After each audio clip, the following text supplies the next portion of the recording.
como non está presente o señor Ojea, xa damos paso ao seguinte turno do grupo do Bloque Nacionalista Galego. Señora Fernández, ten a palabra. Gracias, presidente. Bos días de novo. Bueno, antes de nada, quero saudar as persoas que nos acompañan hoxe, que son os propoñentes desta iniciativa, e darlle tamén as grazas non solamente por estar aquí, sino por todo este traballo previo que fixeron para que hoxe podamos debater en esta comisión algo tan importante. Foi impactante, dende logo, para toda a comunidade educativa o falecemento de Manu no IES Julio Prieto Pérez Pereira do barrio Ventín en Ourense, despois de que un muro interior dos vestiarios do polideportivo do centro de máis de 1.400 kilos lle caíse en riba. Moitos alumnos eran coñecedores, parece ser, da situación deste muro, incluso algúns advertían de que non se podían apoiar porque notaban xa como este muro vibraba, pero non foron quen de ter unha canle de comunicación que conseguira facer chegar esta situación á dirección do centro e, polo tanto, tamén á administración educativa que lle correspondía o seu arranxo, o seu derrube para despois facer outra a obra para solventalo. Ata o centro e a familia de Manu chegaron distintos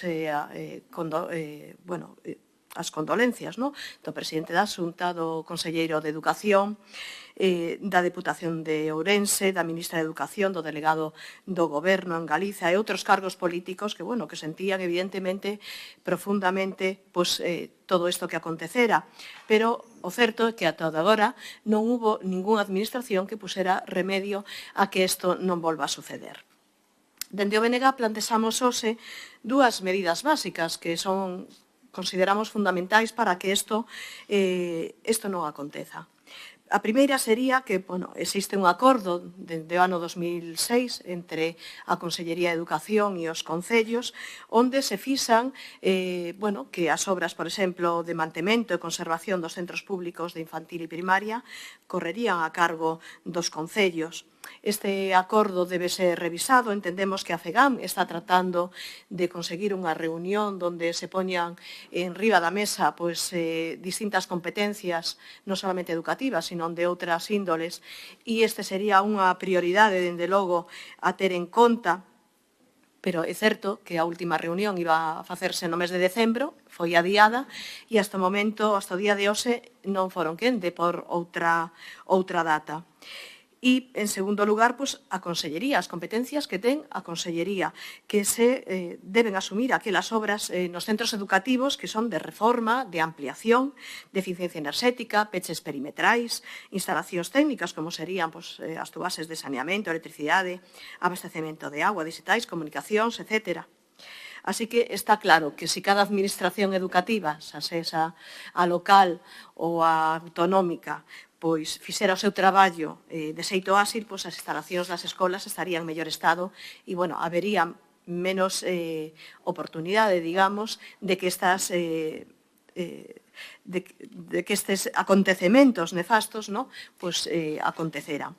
E, en segundo lugar, vemos que habería que ter en conta a proposta non de lei popular que recolleron estas persoas con máis de 3.000 sinaturas de toda a comunidade educativa para elaborar un protocolo que permita crear unha canle de comunicación entre o alumnado dos centros escolares e a súa dirección, que serán estas as que recollan todas estas peticións ou cuestións que están deterioradas nos centros educativos para reclamar a autoridade educativa que lle corresponda. Pero a Consellería de Educación debe ter en conta que a solución non pode estar responsabilizando ao alumnado nin ao profesorado e, por suposto, non pode recair incrementando as súas funcións que restan tempo de atención educativa na aula.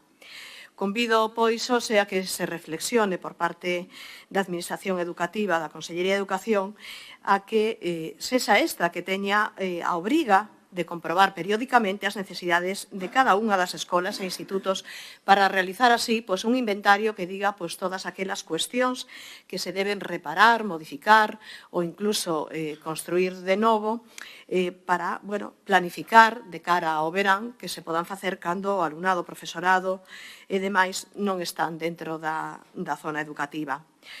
Bueno, eu querría por un exemplo hoxe, porque, miren, imagínense que se responsabiliza aos médicos de que as cadeiras que están na sala de espera do centro de saúde, bueno, pois están en mal estado e ocasionan presuicios aos doentes, non? Calquera podería ver de que realmente o que se lle pide aos médicos e médicas actualmente é que atendan e sanen os doentes que teñen na sala de espera, non que se poñan a revisar as cadeiras. Bueno, polo tanto, consideramos que o profesorado pasa exactamente igual. Debemos concentrar os seus esforzos na educación integral do seu alumnado. Consideramos, polo tanto, primeiro que a responsabilidade máxima recae na Xunta a través da Consellería e tamén das unidades técnicas das distintas direccións territoriais en cada unha das provincias, que son as que deben revisar in situ as instalacións de todos os centros educativos, tanto de infantil e primaria como institutos. E deben realizar coas direccións esta inspección para, bueno, realizar de xeito inmediato aquelas accións que se necesitan facer urxentes e planificar o resto, como decía, de cara ao verán.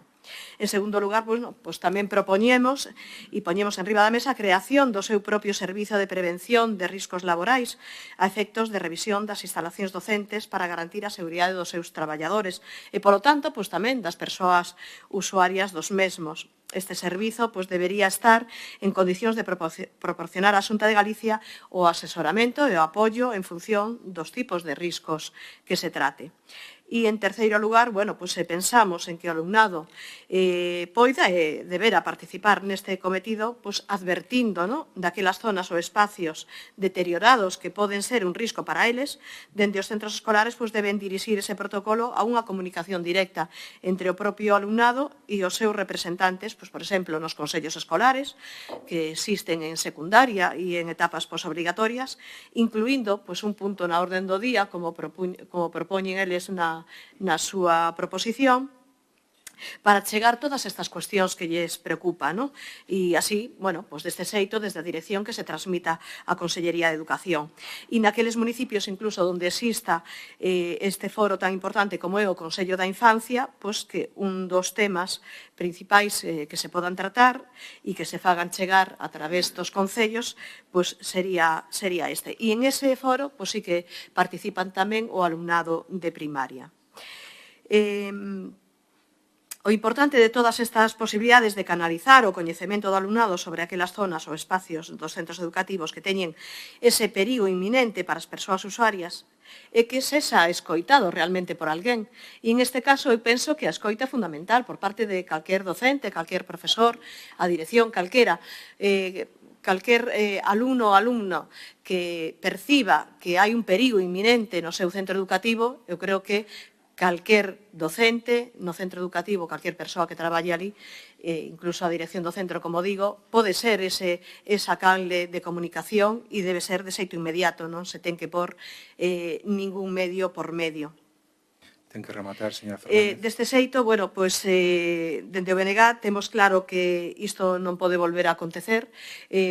Diferimos aí en cuestión do protocolo de como debe realizarse.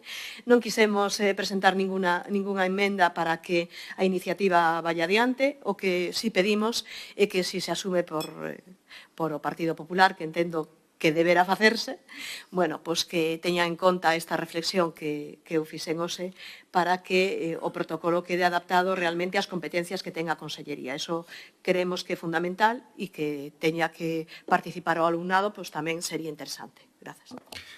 Gracias, señora Fernández Avila.